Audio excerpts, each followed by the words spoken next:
इस झरने के पास बैठने का मज़ा ही कुछ और था। वो तो भीड़ थोड़ी सी ज़्यादा थी, तो हमने सोचा कोई फ़ायदा नहीं है। देखिए वहाँ पे ना हार्श लाइट थी, सनलाइट। इस वजह से हम फ़ोटोज़ या वीडियोज़ कुछ ज़्यादा शूट नहीं कर पाए और चल पड़े अपने डेस्टिनेशन की ओर। और ये देखिए बहुत ही अजीब किस्म का पेड़, अंदर से खोखला है, कोई पता नहीं कब गिर जाए। बट हाँ, यहाँ पे एक अच्छी सी कैंपिंग तो हो सकती है और लोगों ने यहाँ पे की भी थी। अब इतना चलने के बाद और डेस्टिनेशन से अराउंड 2 या 3 किलोमीटर ही दूर थे हम, तो हमने सोचा जो खाना हमने बरशैनी में पैक करवाया था उसको खाने का वक्त आ चुका है। उस वक्त ये 8 परांठे बहुत ज़्यादा लग रहे थे, बट इस वक्त भूख बहुत ज़्यादा थी। तो खैर छोड़िए, हमने भी थोड़ा सा आराम फरमाया और फिर से चल दिए अपने सफ़र की ओर। और इस जगह पे हमें मिले पहाड़ों के देवता, मतलब मान्यता है पहाड़ी लोगों की देवी देवताओं में बहुत ज़्यादा। 4 घंटे का सफ़र करने के बाद हम पहुंच चुके थे अपनी डेस्टिनेशन पर। ये था हमारा रात का रहने का ठिकाना, जो कि बहुत ही बजट फ्रेंडली था, बहुत ही कम। बट हाँ, यहाँ का खाना बहुत एक्सपेंसिव था, जितना कि होना नहीं चाहिए as compare to other tracks. पर चलो कोई बात नहीं। थोड़ी देर सुस्ताने के बाद अब हम चले गए ऊपर की साइड, जहाँ पे था मंदिर।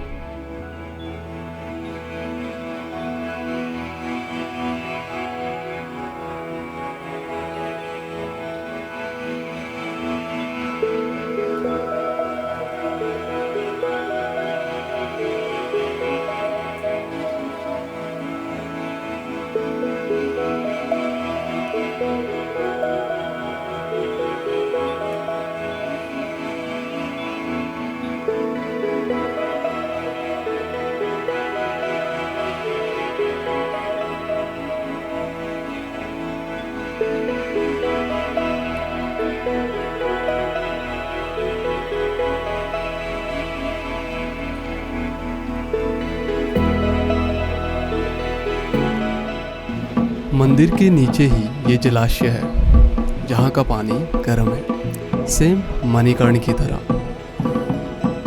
ट्रैकिंग करने के बाद लोग थक जाते हैं तो इसी कुंड में नहाते हैं। हम भी नहाएंगे, लेकिन थोड़ी देर के बाद। तब तक आपको दिखाते हैं पहाड़ों के लोगों की मान्यता का नज़ारा। आपको पता होगा कि पहाड़ के लोग देवी देवताओं में बहुत बिलीव करते हैं, तो हम भी भाग्यशाली थे कि हमको भी देवताओं के दर्शन करने को मिले। इसके बाद का नज़ारा आप खुद ही देख लीजिए।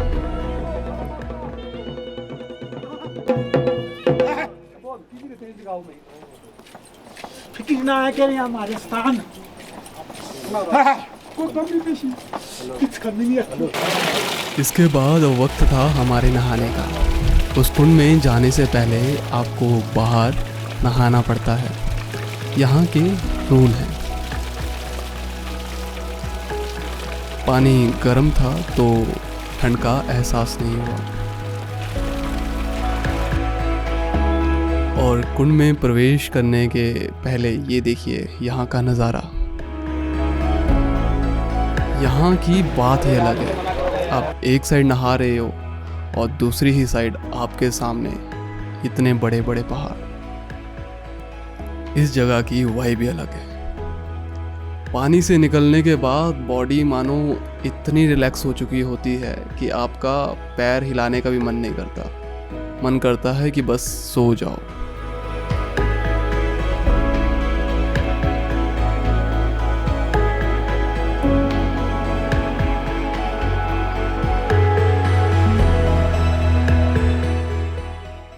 अब नहाने के बाद वक्त था मंदिर के दर्शन करने का।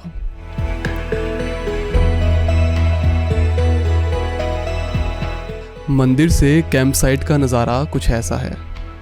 नीचे के साइड कैंप लगते हैं एंड ऊपर की साइड मंदिर और कुंड है।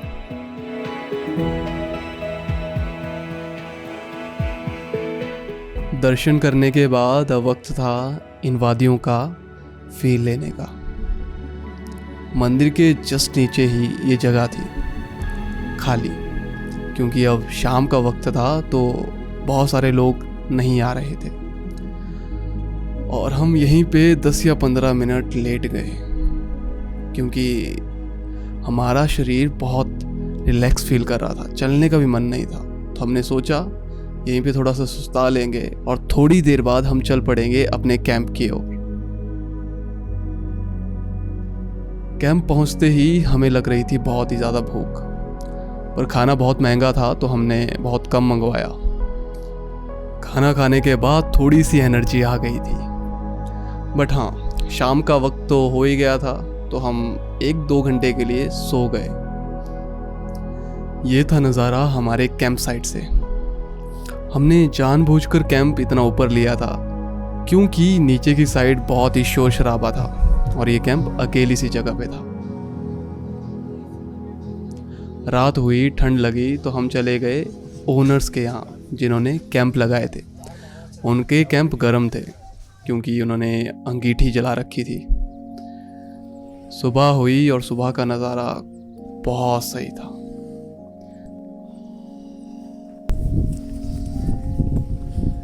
पहाड़ों की बात यही है ना, मैं आपको कितना भी एक्सप्लेन करूं, कितना भी बताऊं, लेकिन जो फील है ना उस जगह पर आकर ही आपको पता चलेगा।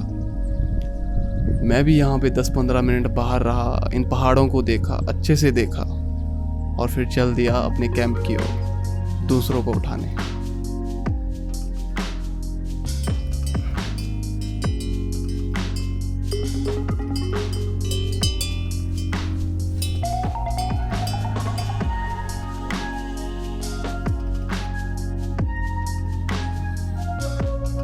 ये पहाड़ बहुत बड़े थे, जैसा कि मैं आपको हमेशा दिखाने की कोशिश करता हूँ कैमरे के ज़रिए, बट प्रूव नहीं हो पाता।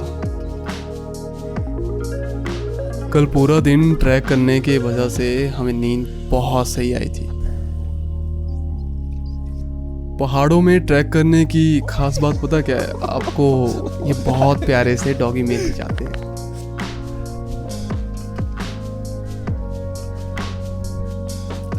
ब्रश वगैरह किया और अब वक्त था फिर से नहाने का उसी जगह, क्योंकि वहाँ का फील बहुत सही है। कुछ कैंप के बाहर ये झूले लगे हुए थे जिनके सामने बिल्कुल पहाड़ थे, बड़े बड़े पहाड़।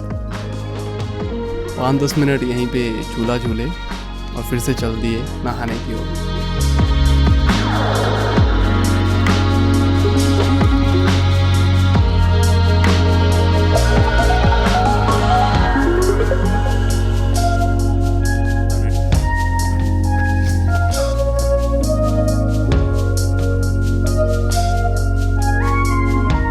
जब यहाँ पहुँचे तो हमने एक्सपेक्ट नहीं किया था कि इतनी ज़्यादा भीड़ होगी, बट चलो, हमेशा आप सही नहीं होते ना। तो अब नहाने के बाद हम फिर से चले गए मंदिर अंतिम बार दर्शन करने, क्योंकि इसके बाद हमको सीधा नीचे जाना था और जल्दी ही घर भी पहुँचना था।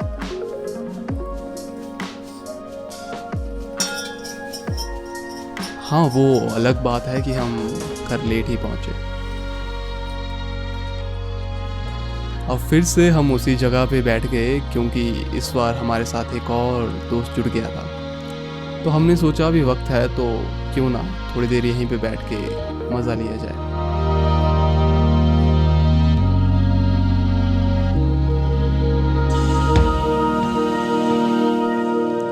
पहाड़ी डॉग्स की बात ही अलग होती है, बहुत ही समझदार, कोई काटने वाटने का चक्कर नहीं।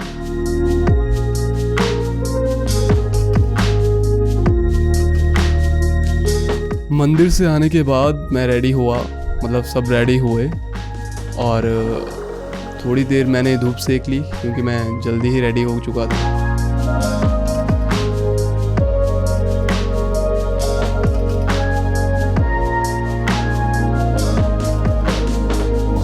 यहाँ पे हमारी डिस्कशन चल रही थी कि किस पे आउटफिट अच्छी लग रही है और ये बोल रहे थे कि नेक्स्ट टाइम आऊँगा तो मैं भी बॉडी बना के आऊँगा।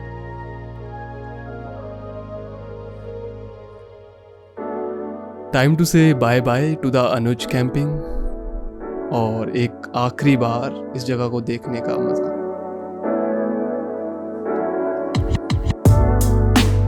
अब हमने यहाँ से अलविदा ले ली, चल पड़े नीचे की ओर। बहुत सारे शॉट्स थे जो मैं आते टाइम ले नहीं पाया था, तो मैंने सोचा जाते टाइम ही क्यों ना सही।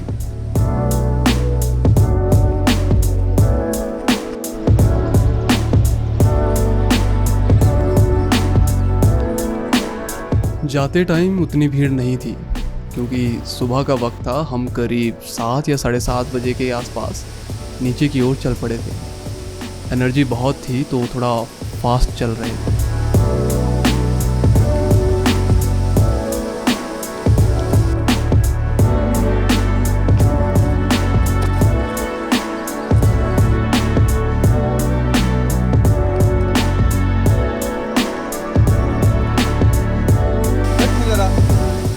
अब सुबह का ब्रेकफास्ट ऊपर नहीं किया था तो हमने सोचा कि यहीं रुककर चाय और बिस्कुट खा लेते हैं। ब्रेकफास्ट हम मेन जब ट्रैक पूरा हो जाएगा तब करेंगे।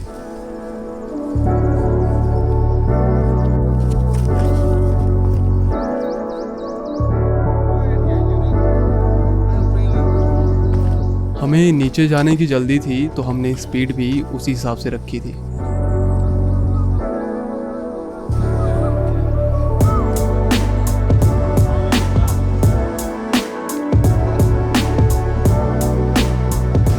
आपको याद है जाते टाइम हम इस जगह के फ़ोटोग्राफ्स नहीं ले पाए थे क्योंकि बहुत ही ज़्यादा तेज़ सनलाइट थी, लेकिन सुबह का वक्त था तो हमने सोचा परफेक्ट टाइम, थोड़ी देर यहीं पे रुककर फील ले लिया जाए।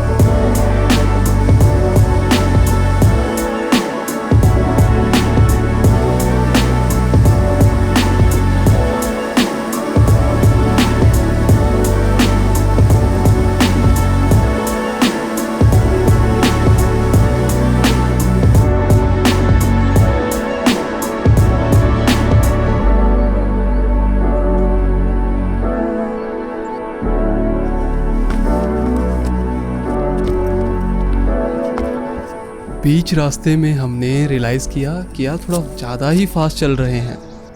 थोड़ा सा रुकने का वक्त था और इनको सुस्ताने का। मेरा मन तो नहीं था बट क्या करें, रुकना पड़ता है जब आप ग्रुप में चल रहे हो।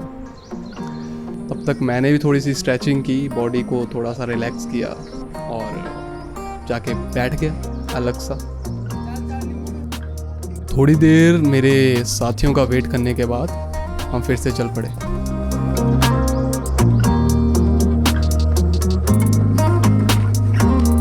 वो मैंने आपको बताई थी ना ट्रैक की खास बात, कोई ना कोई डॉगी आपके साथ चल ही पड़ता है। ये बहुत खास बात है अपने पहाड़ों की। यहाँ पे हम दूसरी मर्तबा रुक रहे थे। वैसे रुकने की ज़रूरत थी नहीं बट आपको अपने साथियों की सुननी पड़ेगी।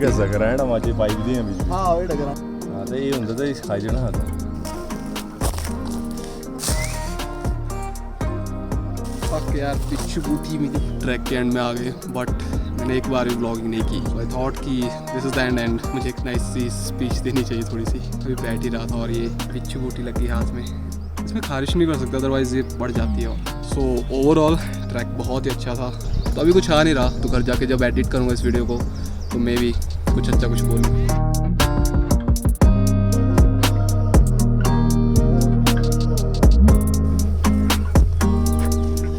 ये मेरी भेड़, ये तेरी भेड़।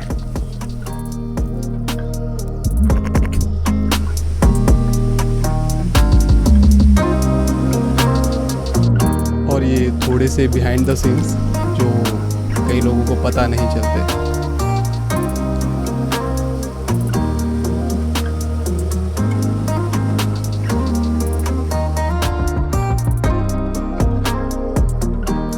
और इसी के साथ हमारा ट्रैक यहाँ पे ख़त्म हुआ। लेकिन हाँ, सफ़र अभी बाकी है।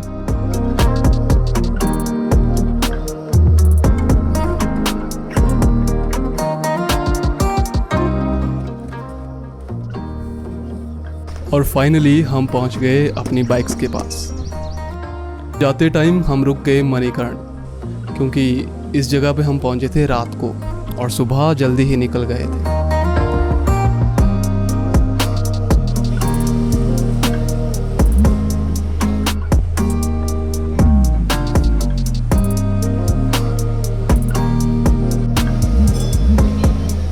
यहाँ पर चावल और चने उबाले जाते हैं, वही गर्म पानी से।